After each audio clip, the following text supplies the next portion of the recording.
And we're live. Hello, everyone. I'm joined tonight by Settler's Lament. He's recently created his own YouTube channel with some really good videos. He's talked about Mencius Moldbug, Peter Hitchens, and I guess, well, you can introduce your channel. So what is your channel all about? Hello, everyone. Yeah, thanks. I'm... A lot of stuff, mostly looking at things from more of a metapolitical angle rather than the day-to-day sort of politics.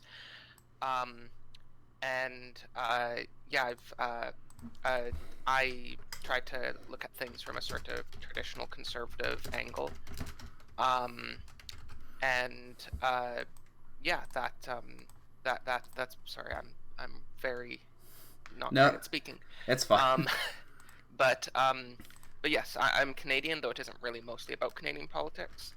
And yeah, I just try and look at metapolitics and narrative and that type of stuff. I think, because both of us, I mean, everybody, all of us on the dissident right, I think, sort of agree that there has to be...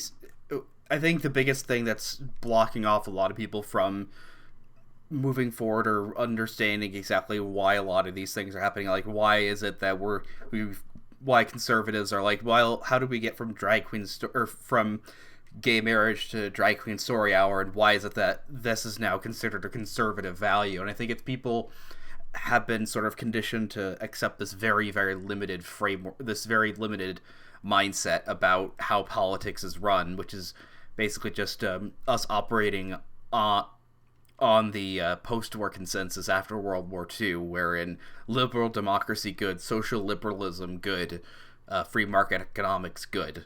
Whereas people, I think, what's actually interesting is people like us trying to look beyond, and I guess that's the big strength of people like Mencius Moldbug. Though I haven't read enough of him yet to really make an informed opinion. You seem to have read more than me.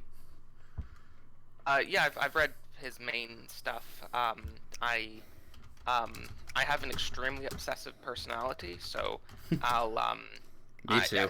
I'll get interested in something and I'll like read everything from it. So the distributist turned me on to Mencius Moldbug a few years ago, from just hearing him talk about him, and then I just like read everything he had. Um, and that's a slight over exaggeration, but only a slight over exaggeration. Mm-hmm. Um, and so yeah, and for those of you who are unaware of Mencius Moldbug, what's interesting about him is how is his analysis of narrative, uh, and the how we got to where we are currently. Um, but yes, and one of the sort of interesting things from Moldbug is that one of our main goals as a movement, the distant right or whatever, should be to try and push back against the Overton window and ultimately try to shatter Mm-hmm. it. And I think that's Um, whereas I guess somebody like me, or I think I consider myself to be a bit more of a firebrand rather than somebody like the distributist being more thoughtful on these things. I've heard that, like, what I seem to be good at is I can call out the BS, and you seem to be doing something very similar, like your video on actually no Louis Levi banning thing. Government bans actually do work, and yeah, like I think it's probably my favorite video of yours I've seen yet. Is just, you know, taking apart these basic talking points that everybody agrees with, but they never actually look into it. They just assume, well, prohibition had no effect on alcohol consumption, didn't work at all, but apparently that wasn't the case. yeah, it's just, I mean, like, it, like say like it's just denying basic historical facts. The to claim the modern to claim that just mainstream narrative on prohibition is true is just denying basic facts. It's not even something that's really debated among historians. The mainstream consensus is just it did affect consumption quite a bit. Mm-hmm. But no one would ever know that if you didn't actually read the relevant literature.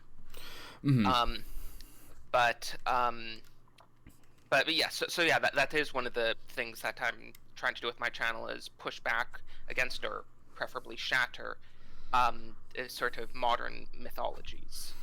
as I refer to That's that a as prohibition Catholicism. Yeah, I like that phrasing. Is that basically I've thought about this before, and Black Pigeon Speaks sort of pointed this out in a video briefly, and I think I wanted to expand more on it. Is this idea that post World War II is the sort of whole meta quasi spiritual narrative that's been ingrained into the Western mindset for the past 70 years. Like the original sin is, well, at least for America, the our original sin is racism and slavery. There's literally a book by a left-wing evangelical called America's Original Sin, which is about racism. And some of these, like, what really disturbed me and what originally got me into my channel is because I wasn't always Catholic. For the longest time, I was an evangelical Protestant, and I started my channel back in 2016 because I was increasingly disturbed by what I saw about even like churches that had been resisting, the increasing acceptance of sexual immorality were accepting every one of the left's points when it came to race, and even basically saying white people have. Some people have gone to the point of saying white people have an extra sin they have to atone for, but of course, you can never atone for the sin of racism, according to progressives. There's nothing you can do, no amount of money or reparations you can pay that will ever absolve you. And I think, well, then what's the point? Like, you combine that with actual religious teaching, and things get really scary. Yes, yeah, I actually had a quite similar experience. I used to be an evangelical too. I'm just converting to Catholicism right now. I'm actually in RCIA, so my conversion process will be done this Easter. Oh, congratulations! Yeah, thanks. Yeah, I was confirmed last Pentecost. Oh, cool. So but yes, I had a quite similar experience, in Canada where I was just raised evangelical Protestant and always went to those types of churches, and but I started being when I turned, not when I turned 18, but when I was in college. Probably when I was around 20, I really, as I said, I have a really obsessive personality, so I had never really thought about denominations or anything, so I just really obsessively researched what all the different denominations were. And after finding out a lot about them, I constantly, just on like Christian forums on stuff, heard people constantly, Protestants constantly saying that, oh, well, sex before marriage isn't really a sin, or sodomy isn't really a sin, or gay marriage is fine. And I researched this, and I found there were huge Protestant churches that held those positions. The two biggest churches in Canada say that sodomy and gay marriage and all that stuff is fine. The Anglican Church of Canada and the United Church of Canada both are total left-wing churches. Mm-hmm. And I mean, I wasn't a part of those churches, so it didn't directly affect me, but it did kind of disturb me that the two biggest Protestant churches in my country were just completely denied basic biblical teachings. Mm-hmm. And even just the experiences with my own churches, which were nominally conservative churches. They were churches that if you go to Wikipedia, they'd probably call them a hate group or something. But even just these nominally conservative evangelical churches I went to, I had the youth pastoress, and yes, we had a pastoress. There's never ever been a church denomination that allowed female ordination and then didn't go on to be okay with gay marriage and abortion. Yeah. I mean, I don't know if she was ever officially a pastoress, but she was she was the lady that ran the whole youth division. Well, the sad thing is that, now in the Catholic Church, of course, well, actually, in the evangelical church I was going to for a few years, or for about a year, that my parents still go to, they are at least pretty conservative when it comes to moral teachings, and they don't allow women pastors. But sadly enough, you'll notice, if you've ever heard of the meme, Susan from the Parish Council? Yeah. It is sadly very true in the more liberal parish that I kind of have to go to, is that women do almost entirely run a lot of these parishes de facto anyways. They're pretty much in charge of almost all of the activity out of all these projects and direction and organizations within the parishes, except for being ordained as deacons or priests. Yeah. I mean, honestly, my experience with Catholicism thus far has all been pretty based. but I have heard those sorts of problems. The parish that I go to, all everyone that I've met are like pretty standard boomer cons, which isn't the best, but it's a lot better than a lot of the stuff I've experienced previously. Mm-hmm. I've never heard a single person say like gay marriage is cool or anything like that. It sadly, like, there is one, of course, spiritually there is only one Catholic Church, but it does often feel like it's a single church that's kind of divided against itself, because there is this, it is like, a high traditional Latin mass compared to, like, the masses where they have the rainbow flags, and it's like, it's still technically the same church, but it's like a totally different religion.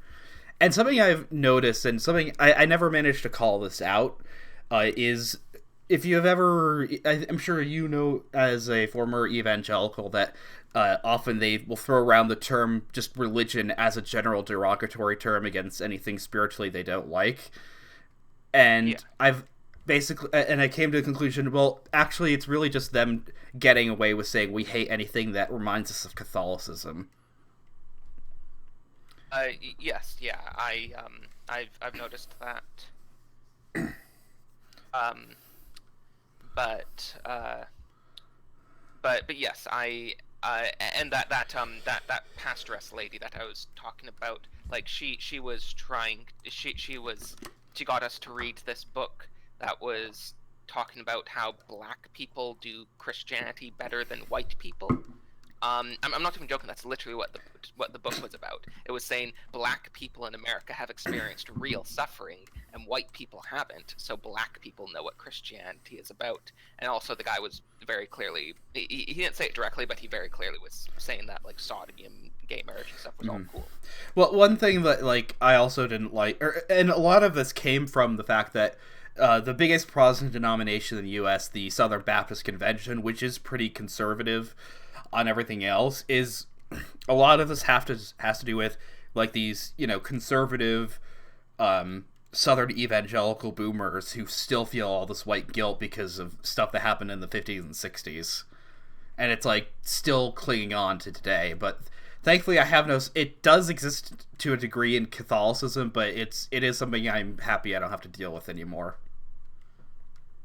Yeah, yeah, I agree. I mean, actually, in my experience with Catholicism thus far, the sort of I hate being the meme of like based black men and stuff, but like the black priest that I know is like the most based guy at the church. Mm-hmm.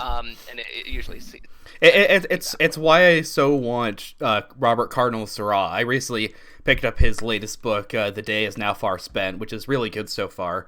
He literally criticizes certain behavior as autistic, and he uses he says like something as an insult, and it's I want him to become the next pope, not just because he's really trad, but also because it would make the actual alt-right and the left, it make their heads explode, because here's this black African super conservative pope who's also explicitly against immigration to Europe. Yeah, it's something that that like that those people just don't really even understand how to deal with. Mm-hmm. And it's also like it's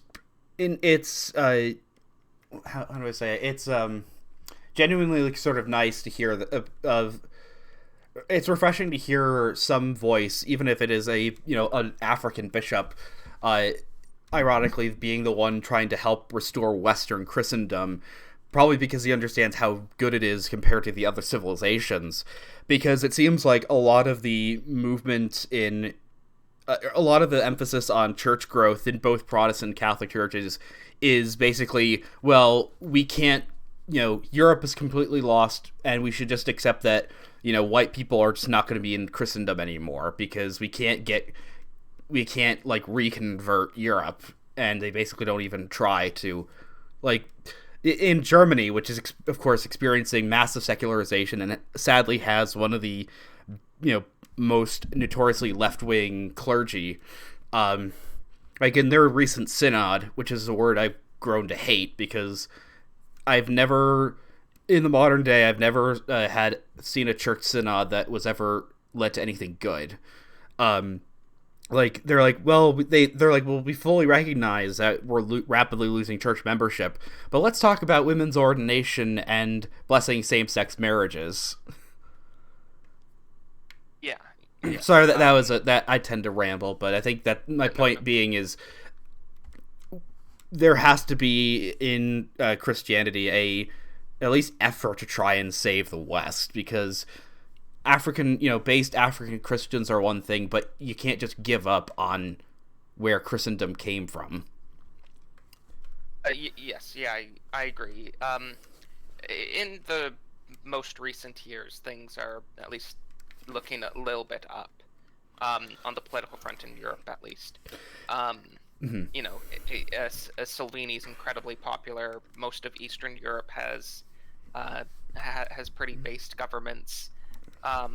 Even a lot of the Eastern European social democratic parties are like hardcore anti-immigration.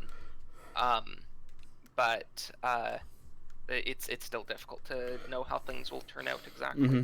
I was on Argent Templar's stream of the UK election a couple days ago, and somebody even pointed out that as sort of bad as people say Germany is, they actually do have a real right-wing conservative party in the AfD, which is genuinely, social conservatism, anti-EU, and anti-immigration, and they're the third biggest party in Germany.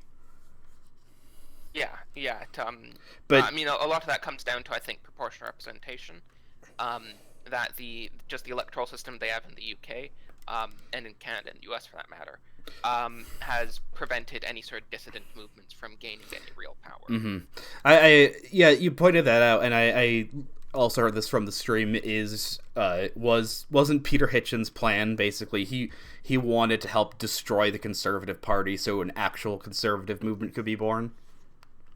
Yes, yeah, that's what he wanted, but he has said that ever since 2010 it's a lost cause in the UK, which seems not incredibly unlikely, honestly.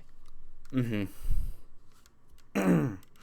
What else? I kind of wish we had a more specific topic, because this is just kind of general or generic, but let's talk about Star Wars and how it means our civilization is just descending into nothingness. Like, it just increasingly, just kind of makes me sick, just sort of looking at the modern lifestyle that the elites or whatever Disney wants, of just endless consumerism mixed with massive amounts of pornography, drugs, and alcohol. Yes. Sorry. Just I saw a question in the chat. Synod is just like a church meeting. Yeah, and in Protestant churches in America, it seems like every synod just means what parts of the Bible do we want to throw out this year to be politically correct. Yeah. A synod is just where the leaders of a church get together to make decisions, and in the current year, those decisions are usually bad ones. Mm-hmm. What else? But yes, I mean, everything to do with modern culture is kind of just disgusting. I try not to pay attention to it, honestly. I'm not sure if that's a good political strategy, but I've just been trying to read 100-year-old books instead. At least they can't get their tendrils into that yet. Yeah, I mean that is an idea, right? Well, I mean, they're trying to do that now by they kind of already did that because of Freud and modern ideas about sexuality, and the fact that literally any expression of male platonic love in Shakespeare or pre-20th century work now has to have this veneer of, it's actually about homosexuality, and Shakespeare was secretly homosexual, and really kind of disgusting, wherein you do know that we don't have to listen to the idea that everything in our brain is rooted in sex, because Sigmund Freud was a cocaine dealing horrible person. Yeah. I don't know if I'm gonna see the new Star Wars movie. I have no interest in seeing it, but if I wanted to make a review of it, it'd probably get some good views. But I just don't want to. I just do not want to give Disney any money, because It I've feels. actually started a script for it already because I think I could probably write a review of it without even needing to watch it. Um, and I mean I don't say that because I'm like being lazy or anything. I say that just because I know everything that Hollywood does nowadays. I don't think you Mm-hmm. do need to watch it to know what's going to happen in a broad sense. Mm-hmm. There's, and I've also noticed, like, with all these big shows like Game of Thrones or Lost or whatever, they seem to no longer be able to actually have a good ending anymore. Just like I mean, just from Arjun talking about the end of Game of Thrones, because I dropped it after I think season 3. I just didn't care anymore because I hated every character. It's just they'd have people don't know how to write good stories anymore. Yes, I actually think the distributist, his 2 videos on Game of Thrones were very good. I didn't watch them initially because I thought I might watch the show at some point, but after how much of a disaster the last season was, I decided to watch those videos. But have you seen those 2 videos of his? Yeah, yeah.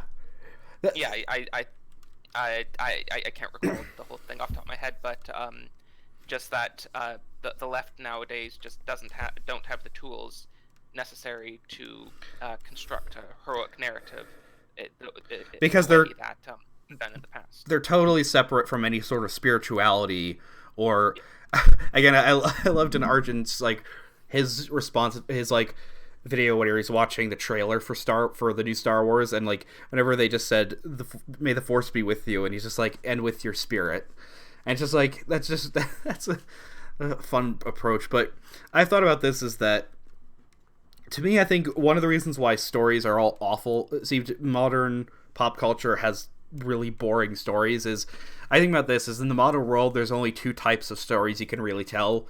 One which upholds the liberal, the modern liberal world order in some sense, regardless of whether or not it's set in our world, and ones that actually try and buck the system, and those are the ones that are actually interesting. Because think about this, Star Wars does this. Star Wars is is the Rebel Alliance trying to restore or uphold and implement a liberal democratic order in the galaxy. Game of Thrones kind of ends with some amount of democratization happening to Westeros, and ending with like, oh, now we have a nice queen in the north or whatever. And again, this last Star Wars movie is going to end with the based empire being destroyed yet again, and so we can implement liberal democracy across the galaxy, and it's just not interesting. Yeah, I mean, that's actually something that I am working on some scripts on the concept of historical empathy, that the modern progressive narrative is just totally unable of empathizing with anyone prior to like 10 years ago or anyone prior to now, really. That they're completely unable to look at a past society and see why that society made sense for the people that lived in it. They just think any society that didn't have gay marriage and abortion on demand is just pure evil, and they just don't know how to empathize with anyone other than from like 5 years ago. There is also just the fact that so much of history is filled with lies to be able to fit the modern liberal narrative. Like the entire, pretty much the whole sort of Hollywood version of the Middle Ages that people think of is like a combination of like Protestant and Enlightenment era and new atheist lies of them having this problem of, well, there was what was Western civilization between the end of the the nice good liberal secular apparently or pure proto-Protestant Christianity of the ancient world and the Enlightenment or Protestant era, and they just have to say, well, this whole era was largely dominated by the Catholic Church, so we just have to continuously demonize it and have this idea now where peasants were just were basically slaves and walked around wearing only drab gray and covered in mud and poop, and every priest was either lecherous or a liar, and like they kept these secret atheists all underground, wherein if you actually learn the Middle Ages, it's really just disgusting the blatant lies that we are told to fit this narrative, right? Yeah.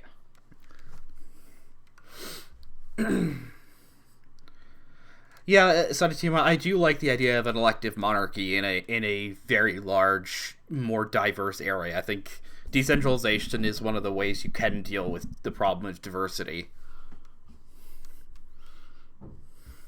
I mean, that's sort of my LARPy idea, is people talk about wanting to get rid of the Electoral College. I think, no, we should instead do the opposite and abolish the popular vote and just let a series of electors decide who the next leader is.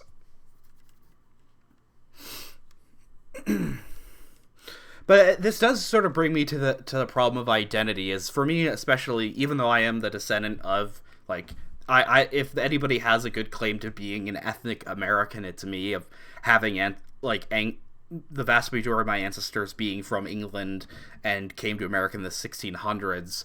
Being the pure Anglo stock that the founding fathers wanted our country to be. Since becoming Catholic and since becoming totally disenfranchised with the idea of classical liberalism, it gives me an identity crisis, because it's like, I am of American ethnicity, I've always lived in this country, but yet I kind of utterly hate the values it was founded on for the exact opposite reasons the left hates them. Yeah, I kind of have a similar feeling. That's why I called my channel Settler's Lament. It's a reference to a song. But the reason that I called it this channel Settler's Lament is a kind of feeling of lostness in my own country.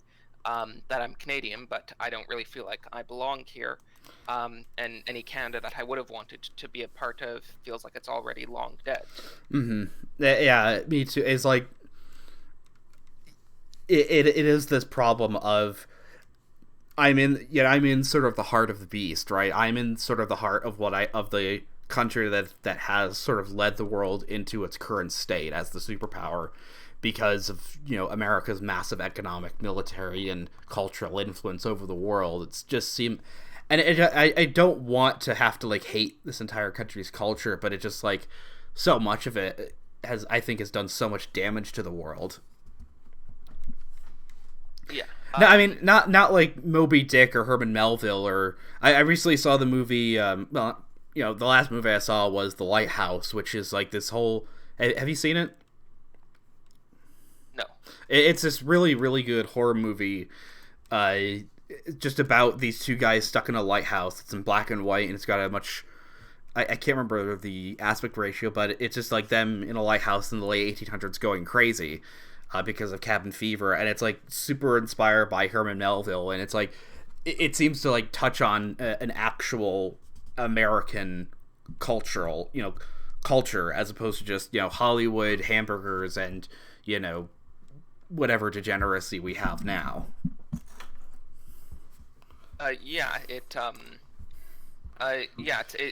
is a quite similar experience with Canada. Any semblance of a culture has been erased over the past few decades. There was a quite intact Anglo-Canadian culture at one point, but any feeling of that has, except maybe in places like the Maritimes, has been almost entirely erased. Mm-hmm.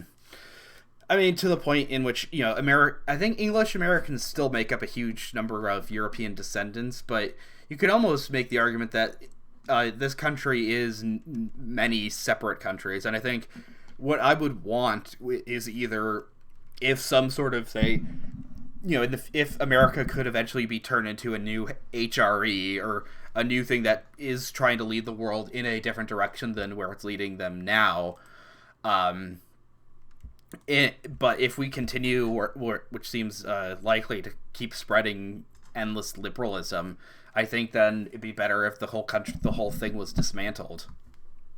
And yes, I have heard of Christina Croft. She's an apologist for Kaiser Wilhelm II and wrote a book called The Innocence of Wilhelm. I haven't picked it up yet, though. I'm not familiar with that. With what?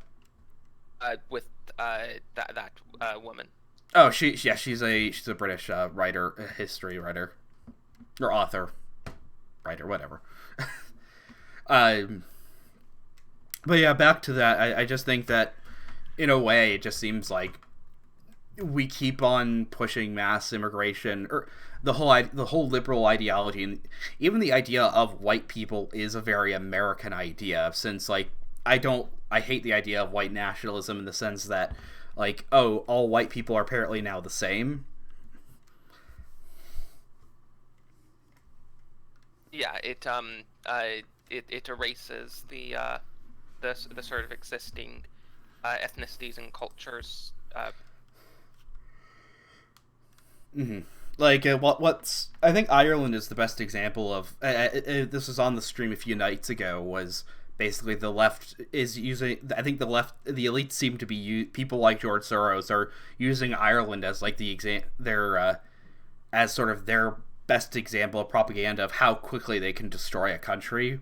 They can take, the traditionally nice, homogenous, conservative Catholic Ireland, and in only a few short decades and completely turn it into a modernist hellhole. Like, the saddest, like, the most disturbing part is they're not, a lot of the places they're sending the migrants, they're not sending them to Dublin, or they're not sending them to the cities. They're sending them to tiny, small island communities that still speak Gaelic or Irish, and are still mostly Catholic. That's where they want to send the migrants to.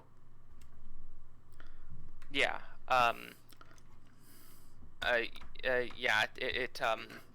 Ireland is particularly depressing. They don't really have any party that is particularly conservative, and they don't even have the sort of roadblocks that the UK or Canada has with their electoral system. They by popular vote, they explicitly did what people warn against, why people don't like democracy, which is they literally had a vote that was about removing the rights of the most innocent of the population. Like, the majority of the people said, yeah, we're fine with taking away the right to life of the unborn. So I'm like, oh.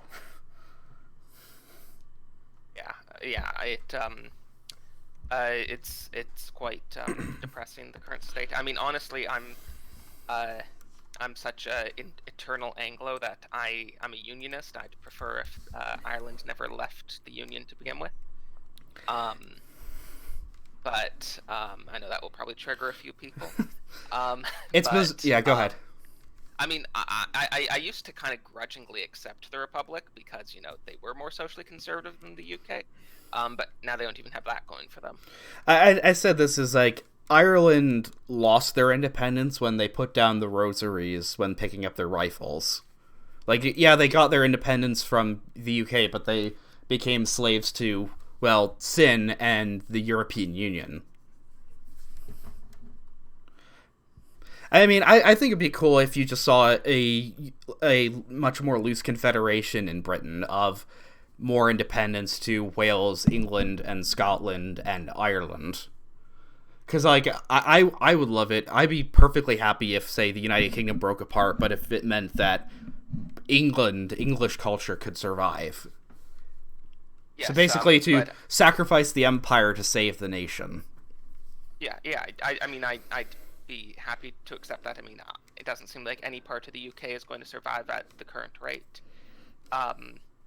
But I mean, what's particularly depressing, because I do generally like local sovereignty movements, not necessarily local independence movements, but local sovereignty movements.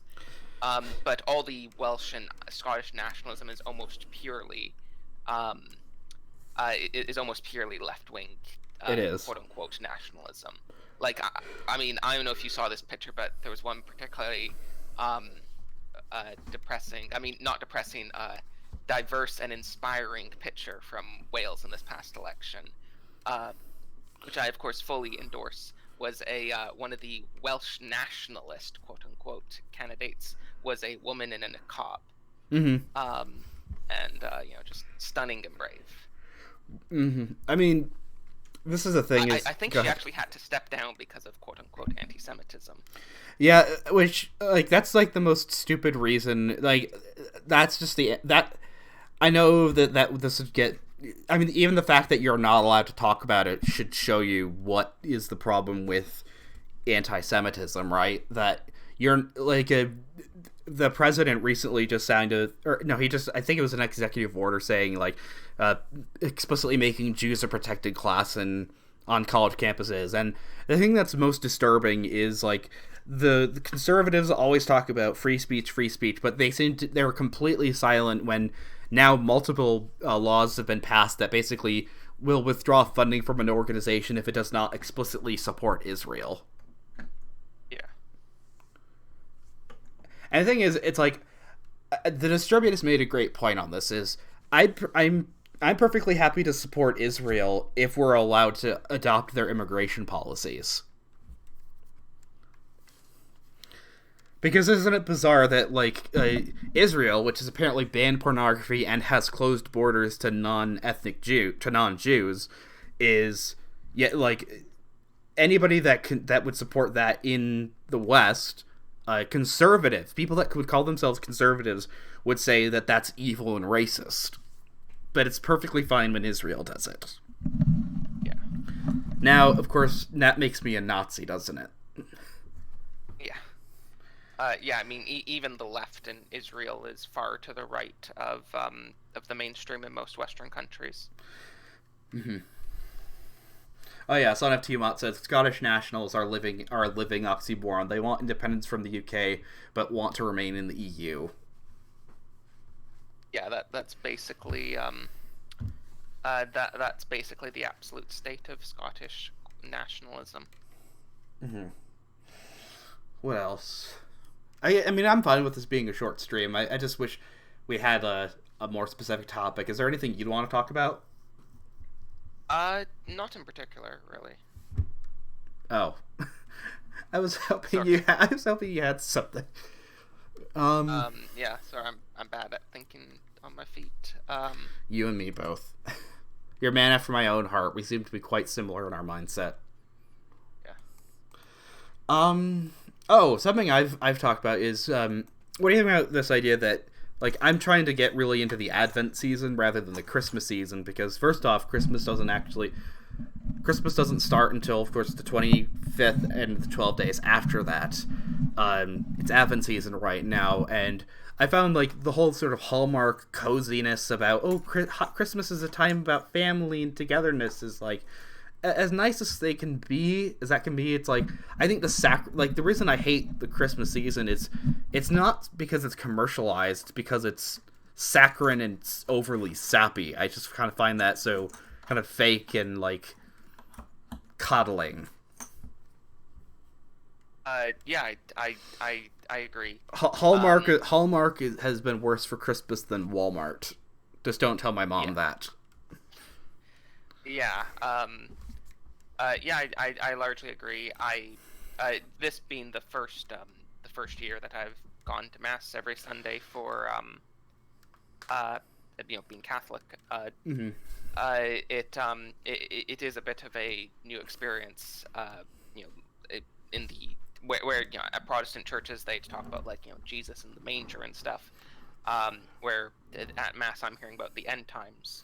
Yeah, and I love that. Is that Advent is actually the spirit of Advent is it's this sort of aching longingness for the coming Savior and repentance for your sins, because the first part of the New Testament the first part of I think the Gospel of Luke is about St. John the Baptist, and he was completely not what you'd think of as a Christmas fellow. He's the guy he's the one person that could convince me to preaching that the kingdom of God is at hand. And stuff. He's preaching repent sinner whilst wearing camel hair and eating bugs. Yes, I am the Grinch, Tiamat. That movie is so bad. The Jim Carrey Grinch. It's the most probably one of the most offensive things I've ever seen.